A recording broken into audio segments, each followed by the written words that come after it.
মিষ্টি খাওয়ার ইচ্ছা হলে ঘরের সামান্য উপকরণ দিয়ে অল্প সময়ে অল্প উপকরণে বানিয়ে ফেলুন এই লাড্ডু। আজকে বানাবো ছোলার ডালের লাড্ডু। তার জন্য ছোলার ডাল নিয়েছি আমি 300 গ্রামের মতো। 6 থেকে 7 ঘন্টা আমি এটাকে ভিজিয়ে রেখেছিলাম। দেখুন ভালো মতো ভিজে গেছে, ডালটা ফুলে উঠেছে। আর লাড্ডু বানাবার জন্য আমি এখানে নিয়েছি মগজদানা 2 টেবিল চামচের মতো, নিয়েছি কাজু বাদাম, আর নিয়েছি এখানে আমি 200 গ্রামের মতো চিনি। 300 গ্রাম আমার ছোলার ডাল, তাই 200 গ্রাম আমি চিনি নিয়েছি। এই ডালটাকে আমি এবার পেস্ট বানাবো, তাই মিক্সি জারের মধ্যে ডালটাকে দিয়ে দিচ্ছি। এখানে কিন্তু কোনো জল ইউজ করব না, আমি একদম শুকনোভাবে এই ডালটাকে পেস্ট বানাবো। জল ইউজ করলে ব্যাটারটা পাতলা হয়ে যাবে, একদমই সেটা ভালো হবে না। তাই একদম শুকনোভাবে আমি এটাকে পেস্ট করব। দেখুন শুকনো ভাবে আমি পেস্ট বানিয়ে নিয়েছি। এতে কোনো জল আমি দিইনি, শুকনো করে আমি ব্যাটারটা বানিয়ে নিয়েছি। এরপর এই ডালটা দিয়ে আমি বড়া বানাবো। তার জন্য ফ্রাইং প্যানে তেল গরম করে নিয়েছি, সাদা তেল। এবার একটা একটা করে বড়ার মতো এগুলো দিয়ে দিচ্ছি। গ্যাসটাকে একদম কমিয়ে হালকা আঁচে এই বড়াগুলোকে ভাজতে হবে। বেশি জোর দিয়ে ভাজলে পুড়ে যাবে, যেটা লাড্ডু হবে না, খেতেও ভালো লাগবে না।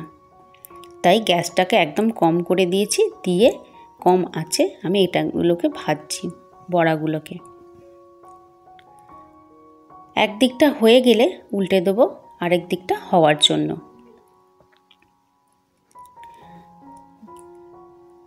গ্যাসের ফ্লেমটা আমার কিন্তু কমানো আছে একদম। এটা একটু হালকা হাতে উল্টাতে হবে আস্তে আস্তে।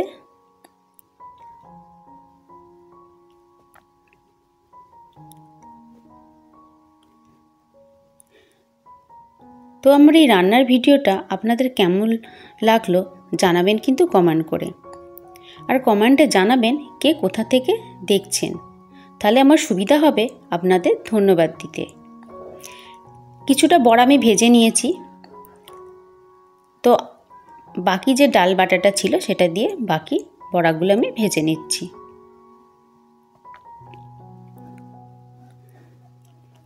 গ্যাসের ফ্লেমটা একদম কম করে দিয়েছি, দিয়ে এবার এগুলোকে আমি ভেজে নিচ্ছি।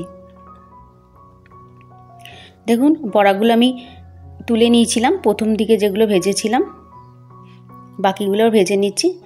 বড়াগুলো ভেজে নিয়ে আমি ঠান্ডা করে নিয়েছি একদম। দেখুন একদম কম আঁচে হালকা ভেজেছি, বেশি শক্তও না আবার বেশি নরমও না। এবার মিক্সির মধ্যে এটাকে আমি গুঁড়ো করে নেব। বেশি গুঁড়ো করব না, হালকা একবার খালি ঘুরিয়ে নেব, নিলেই গুঁড়ো হয়ে যাবে।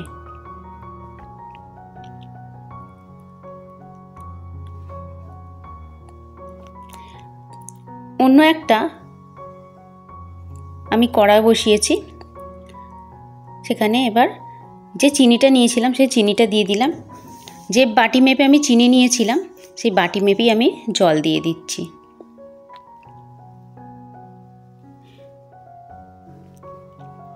এখানে আমি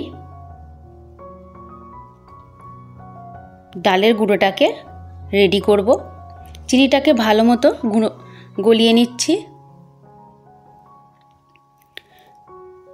দিয়ে দেবো ছোট এলাচ একটার মতো জলের সাথে ফুটতে, আর ফুড কালার অল্প পরিমাণে একটু জলে গুলে নিয়ে আমি দিয়ে দিচ্ছি এতে।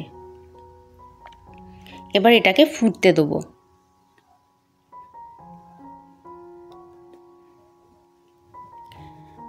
ফুড কালারটা ফুটে উঠেছে ভালো মতো। এবার যে ডালের গুঁড়োটা তৈরি করেছিলাম সেই ডালের গুঁড়োটা এবার দিয়ে দেবো। গ্যাসের ফ্লেমটা একদম কমিয়ে দিয়েছি, দিয়ে এবার এটাকে নাড়তে থাকবো।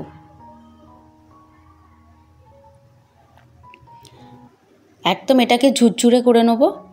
আর যে মগজদানাটা নিয়েছিলাম সেই মগজদানাটা আবার দিয়ে দিচ্ছি।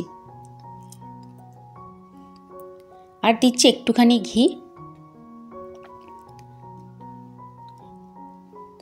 এরপর একদম এটাকে একদম ঝুরঝুরে করে নেব, শুকনো করে নেব একটু সময় নিয়ে। আর গ্যাসের ফ্লেমটা একদম আমি কমিয়ে দিয়েছি।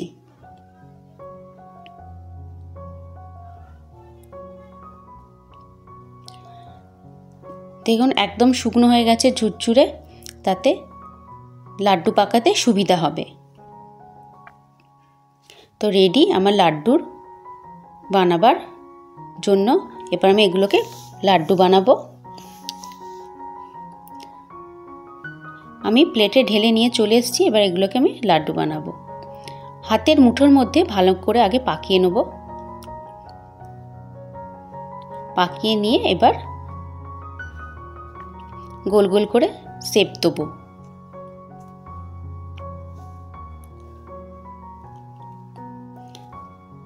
তো দেখুন তৈরি আমার ছোলার ডালের লাড্ডু। পুরো দোকানের মতো দেখতে হয়েছে একদম।